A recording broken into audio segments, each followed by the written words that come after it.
Eh bien, bonjour à toutes, bonjour à tous. Je vous remercie tout d'abord de suivre mes vidéos d'explications sur la numérologie. Je suis Jacques Nogares, je travaille sur l'étude de la numérologie depuis 1992, le 22 janvier, date à laquelle j'ai découvert, ou devrais-je dire redécouvert la numérologie, grâce à mon maître, Yvonne, qui m'a remis dans le droit chemin, j'oserais dire.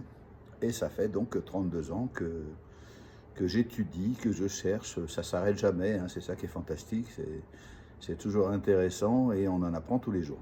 Donc aujourd'hui, je vais vous parler de vos années personnelles et de l'année universelle. Nous sommes en 2024 et nous additionnons le 2 plus le 0 plus le 2 plus le 4, ça fait un 8.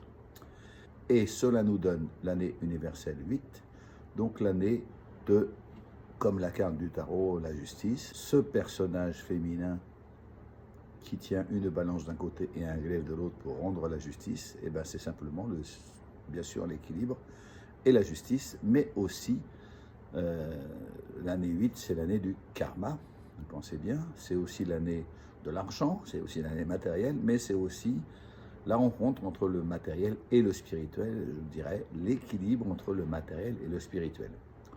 Vous savez très bien, si vous faites des études dans ce sens, ou si tout simplement vous vous intéressez à la spiritualité, vous savez très bien qu'il est important d'être en équilibre entre le haut et le bas.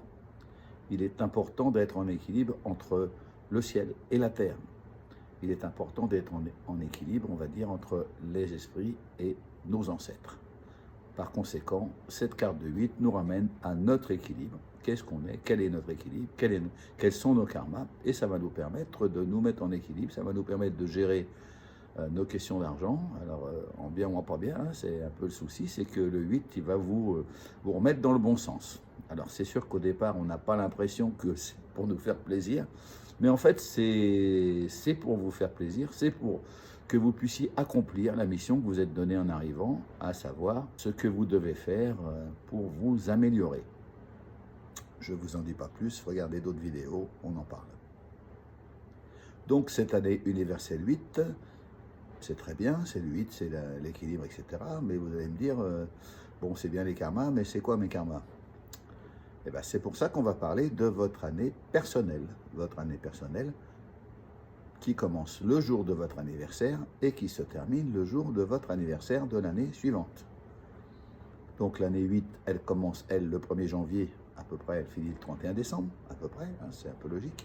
Et votre année personnelle, elle commence le jour de votre anniversaire, en 2023, et elle se termine le jour de votre anniversaire en 2024, et il y en a une autre qui commence en 2024 et qui se termine en 2025, etc., etc.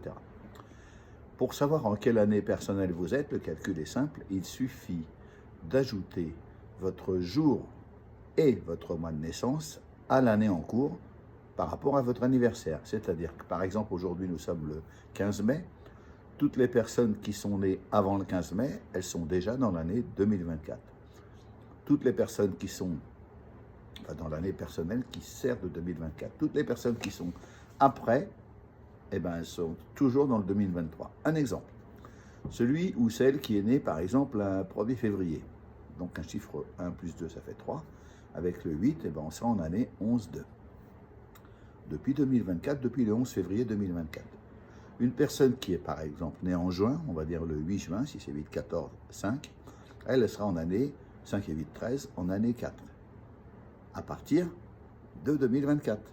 Donc pour l'instant, elle est toujours en année 3 jusqu'à sa date anniversaire du 8 juin. Ok? Je vais vous expliquer quelles sont les vibrations de votre année personnelle et à quoi elle sert dans cette année universelle 8. On va donc commencer tout particulièrement par l'année 1, en sachant que les années vont de 1 jusqu'à 9. On commence en année 1, on termine un cycle en année 9 et après on reprend un cycle 1. Et si on tombe sur une année 11, 22, 33, ben le 11 c'est le 2, le 22 c'est le 4, le 33 c'est le 6. Il y a des petites combines à connaître, on en parlera dans une prochaine vidéo. Pour le moment, soyons simples, on va commencer par l'année 1, donc puisque le cycle commence en 1 et se finit en 9. Donc je vais vous expliquer très brièvement qu'est-ce que c'est que l'année 1, 2, 3, 4, 5, 6, 7, 8, 9. Donc l'année 1, c'est la première année, c'est le départ. L'année 2, c'est l'année de l'association. L'année 3, l'année de la communication. L'année 4, le labeur, le travail. L'année 5, c'est le mouvement, le changement. L'année 6, c'est l'année de l'amour, de la famille, des responsabilités. L'année 7, c'est l'année de l'intériorité, très bon pour les étudiants ou ceux qui veulent faire une année sabbatique. L'année 8, c'est une année de... on remet un petit peu tout ça, on regarde un petit peu tout ça, on regarde un petit peu ce qu'on a au niveau spirituel. Et surtout, je vous dis, c'est l'équilibre. Donc on regarde si on est bien équilibré, ce qu'on a fait par rapport à cette année précédente. Et l'année 9, c'est l'année qui va nous permettre de faire le bilan de ces 8 années pour nous permettre de nous placer dans l'année qui suit l'année 1, dont je vais vous parler maintenant. Ok? Donc l'année personnelle 1, c'est une année dans laquelle vous êtes au centre. C'est-à-dire que c'est un peu l'égocentre. On va être un peu égocentrique, on va être peut-être un peu égoïste, mais en tout cas, on a des choses à faire avec nous-mêmes. Il est question de peut-être de se réorganiser, mais en tout cas, de se rééquilibrer. Il est question de s'occuper de soi, il est question de commencer des nouvelles choses. Et dans l'année 1, vous pouvez commencer des nouvelles choses, vous pouvez, on va dire, agir. Si en année 9, c'est-à-dire l'année dernière, vous avez laissé des choses tomber, vous avez un peu nettoyé, vous avez fait un grand ménage, mais surtout, vous avez eu des projets, et c'est maintenant qu'il faut les concrétiser, c'est maintenant qu'il faut commencer. L'année 1, c'est l'action. C'est l'année qui va vous permettre de commencer ce cycle de 9 ans en espérant que vous ayez fait ce qu'il fallait pour pouvoir mener à bien votre projet. Donc, votre année 1, même si elle commence le jour de votre anniversaire, c'est pas franchement là qu'elle va commencer parce que vous allez sentir qu'il y a ça bouge, ça bouge, ça bouge. Hein. Mais ça sera dans un mois 1, je vous expliquerai tout à l'heure, un mois 1. Ça sera là où vous allez commencer. Si vous êtes dans une année 1, il y a de grandes chances que vous commenciez cette année 1, que vous sentiez vraiment les vibrations prenantes de cette année 1 au mois de septembre, puisque 9 plus 1, ça fait 10, 1 plus 0, ça fait 1. Voilà. Donc vous, votre année charnière, on va dire d'une année 1, c'est le mois de septembre. Donc si vous êtes né avant le mois de septembre, ça sera le mois de septembre 2024. Si vous êtes né après le mois de septembre, ça sera le mois de septembre 2025. Il faut le savoir. Vous aurez encore du temps, on va dire, parce que vous êtes encore en année 9, bien sûr. Hein. Donc ça vous laisse du temps, puisqu'on est au mois de mai, ça vous laisse du temps pour essayer de voir un petit peu ce que vous pouvez faire un peu le bilan de ce que vous avez fait avant. L'année 1, c'est ça. Je peux commencer à agir. L'univers va me donner les moyens d'agir si je suis dans la bonne direction. Donc cette année 8 qui est au-dessus de nous, elle est dans l'équilibre. Donc qu'est-ce qui va m'équilibrer? Est-ce que j'ai des karmas dans le 1? Donc ça va vous permettre de les régler. Est-ce que j'ai des karmas dans autre chose? Ça va vous permettre de regarder aussi. Et ça va vous permettre d'agir. Vraiment, vous êtes, on va dire, en pleine possession de vos moyens. Vous êtes actif. Vous êtes dans une année où la solution vient de vous.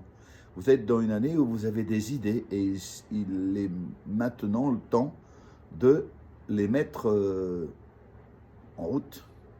Il n'est plus de temps de rester dans son coin. Il n'est plus de temps de rester à la maison et d'attendre le prince charmant. Il est temps de sortir.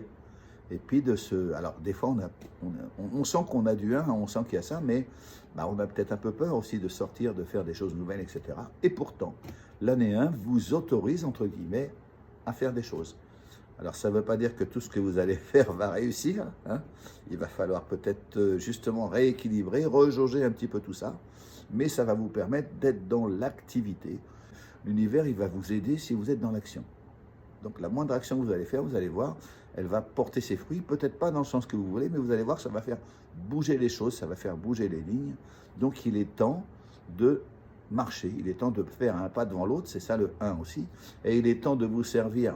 Pour vous, messieurs, vous allez avancer, c'est votre côté 1, il n'y a pas de souci. Mais pour vous, les dames, pour vous, mesdames, ça va être, j'avance, quoi. Même si je suis plus dans le 2 qui attend, etc.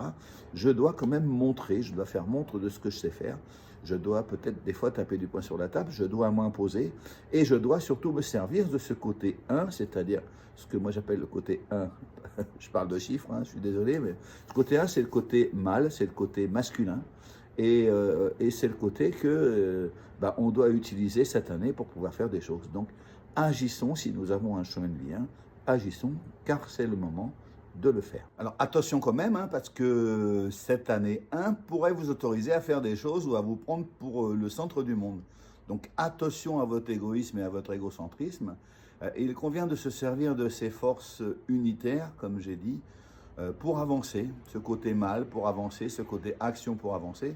Mais attention de ne pas en faire trop non plus, attention de ne pas écraser les autres non plus, parce que là, le karma du 8 justement qui est au-dessus de votre tête pourrait faire son effet. Et là, vous allez vous retrouver soit sur une voie de garage, soit vous allez en prendre plein la tête, ou soit vous allez vous retrouver seul, puisque le 1, c'est aussi le côté solitaire. Vous allez avoir des moments où vous vous sentirez seul, vous allez avoir aussi des moments où vous avez besoin d'être seul. Donc n'oubliez pas que le 1, c'est l'action, c'est aussi le côté solitaire, c'est aussi le côté agir, c'est tout ça le 1, c'est l'ego, le moi. Voilà.